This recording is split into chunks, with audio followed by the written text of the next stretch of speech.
Welcome to solving problems using a system of linear equations. In this lesson, you may choose between substitution and elimination. However, there are a couple of additional things that we need to do. So let's get started. So the first question, there are 4 examples. The first one is, find 2 numbers whose sum is 25 and whose difference is 11. Now I chose this one as an easier one. So the first thing we need to do is to define 2 variables, which means we're going to choose 2 variables. In some cases, we'll use x and y. So for example, this one, and I'll explain in another example why I choose different ones. So we're looking for 2 numbers.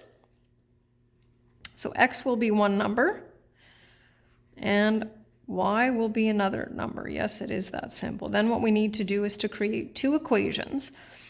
Each equation must contain x and y, and so we can get them from here. So the first equation will be the sum is 25. So we know that the sum is the answer that we get when we add. I'm actually just going to slide this over a little bit.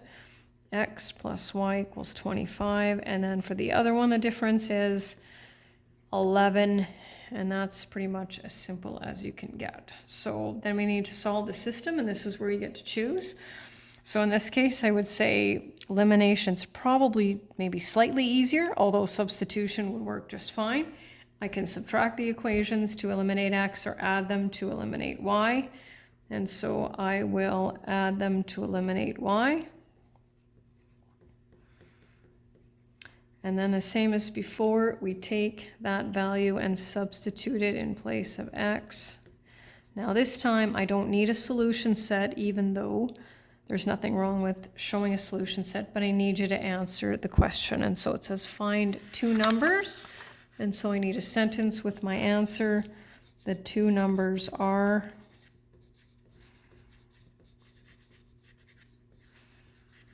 (7) and 18. And of course we can check back with the question to make sure that the sum of those 2 numbers is 25 and the difference is 11, which it is.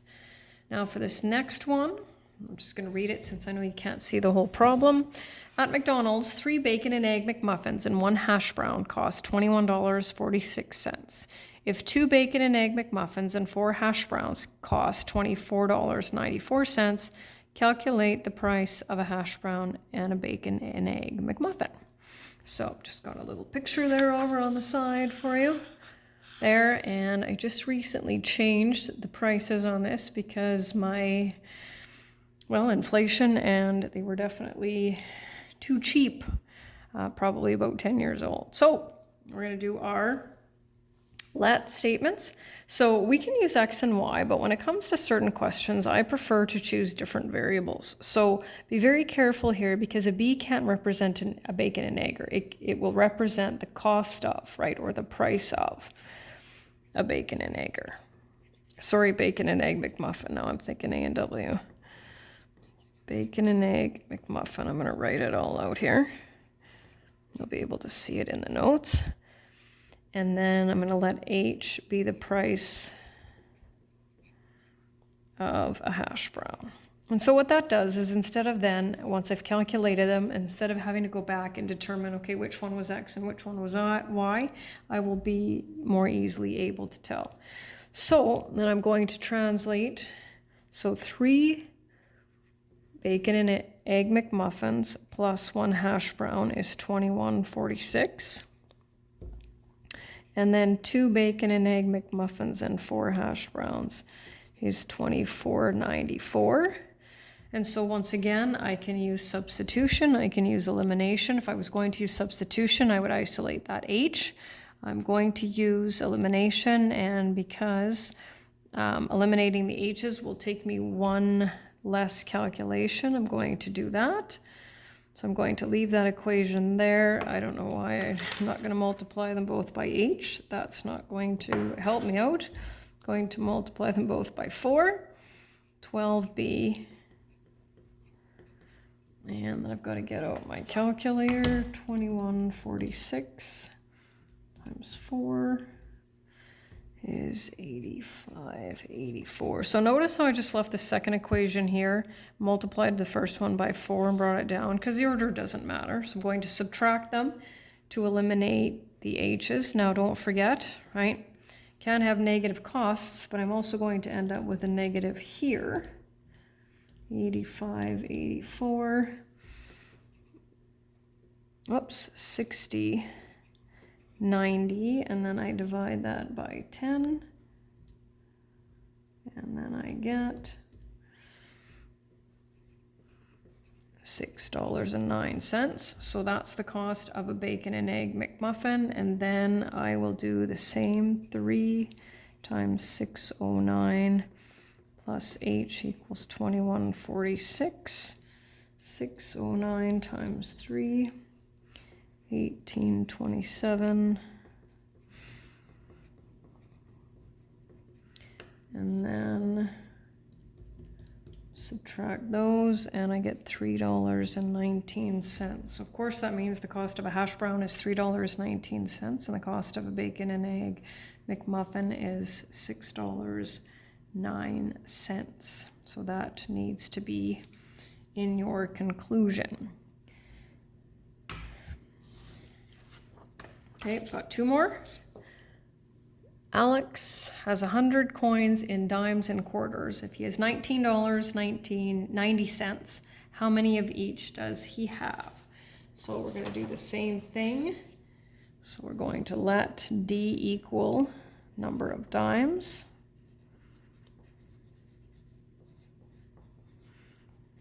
And I'm going to choose Q for number of quarters.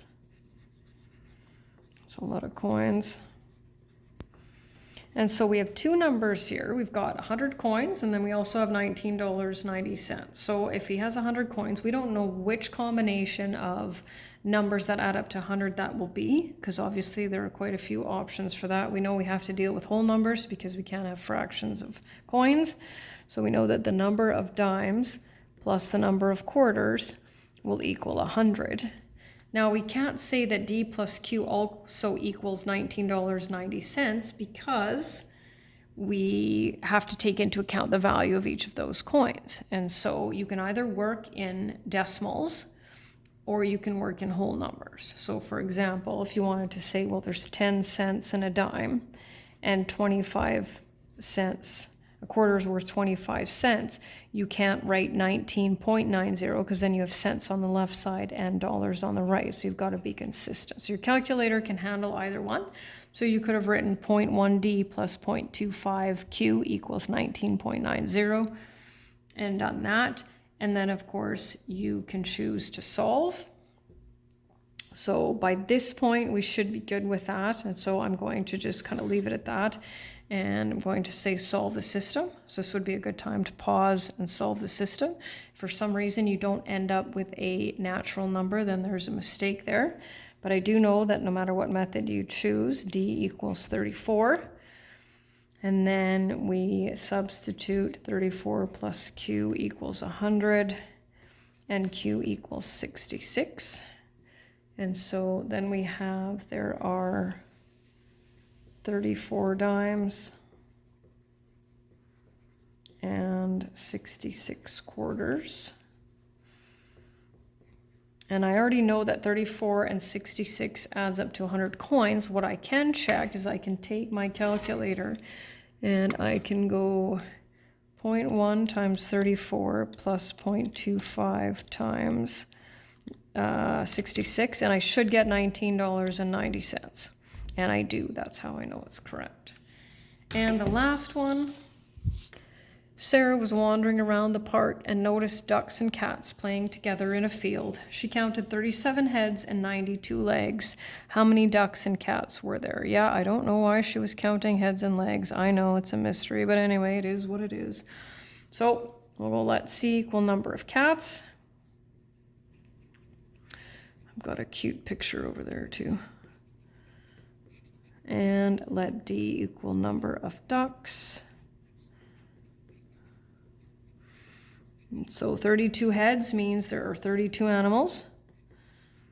Okay, and then what else do we have to take into consideration? 92 legs. Well, we kind of need to know how many legs that cat has. And yes, we're going to talk about regular cats, not any animals that have been in any accidents. Makes that a little trickier. So cats have 4 legs. ducks have 2. And then once again, right, multiply by 4 to eliminate C, multiply by 2 to eliminate D, isolate C or D in equation 1 and substitute it into equation 2. I'm going to let you finish that system. And D equals 28. C plus 28 equals 37. D equals 9. And then for my sentence, there are 9 cats and 28 ducks. And that's the end.